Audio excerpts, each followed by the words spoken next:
But let's highlight some of the warnings and the potential pitfalls of online dating and these dating apps.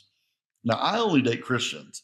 And I say that, I mean, people who put that in their profiles. How would I know? I dread the word spiritual. It's another choice you see on a lot of these apps. I don't even know what that means. I sometimes think of a gypsy with beads and tarot cards and tie-dyed shirts when I see that word. But I've met a few people that told me that they've used the word spiritual because they want to say they love God and they have a personal relationship with him, but they don't want to be associated with traditional right-wing Christianity, sort of the phenomenon that's going on right now. And so people are distancing from the word because they're distancing from the politics in the word. But maybe they need a I love the Lord, but I hate religion button, but I don't think that's available to any of us. So what does Christian even mean anymore? There are people who would say that they are Christian, well, because they're not an atheist or not Muslim or not Buddhist. But I spend a lot of time trying to see what that means to someone. It's a weird test to just open up and ask right at the beginning of the conversation. And it's a long game test to see it played out. It's part of the exhaustive part of dating, getting to know someone and try to decide what they mean by the word Christian. Some people use church attendance. They'll ask about that as the bar to know how serious you are about your Christian walk. Some people use music choices. Do you listen to worship music? What books are you reading? Right? I found it takes time to see what the word means to someone, and there's not too great of a litmus test along the way. But there is a quick way I've found. It's what I call the cleavage factor. It only works for us men. The Christian that has 4 bikini, 2 bar pics, and enough cleavage out there to kill a goat. Now listen, I promise you, I may be the most liberal, conservative Christian there is. You can 100% be a believer and go to bars and do the beach. And yes, you can wear a bikini. You can drink. You can go braless. I don't care.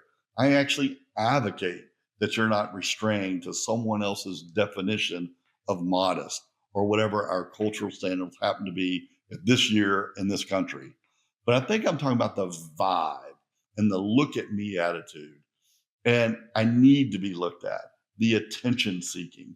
I have found the more cleavage in the biopics, the less spiritually mature.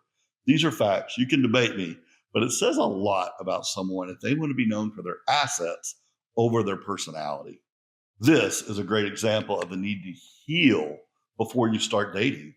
Why do you seek attention? What is healthy attention? And how am I going to try to get it? And why am I using an app to do it? Okay, another warning for the ladies. Guys, some guys will ask you to use a different app to chat, a chat app. But beware, think about why. Are they in a relationship already? Are they married? They don't want your pictures on their cloud, keeping you on the down low. If a guy asks you, would you move over to this chat app with me or exchange pictures? Move on, no matter what reason he gives. Spend more time chatting on the app you're on. Don't move off so quickly.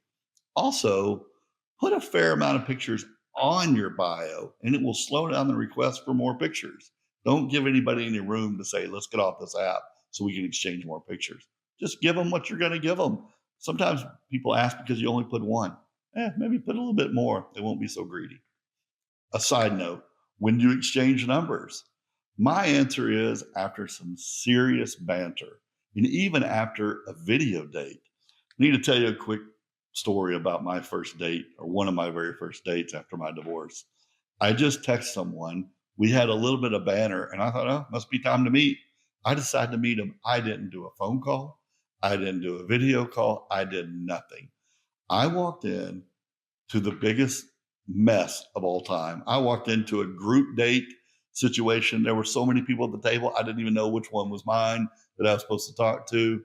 She was drinking. She was smoking. We were sitting there listening to a band of some friends that she had. I just walked in. I thought, what have I got myself into? It was really almost the perfect first date because once I did it, I do not go out unless I do a video date. It is the only way to go. It eliminates so many problems that happen in person. You just learned about it already. the video date, and you don't have to go on a date. Look into it. It's brilliant.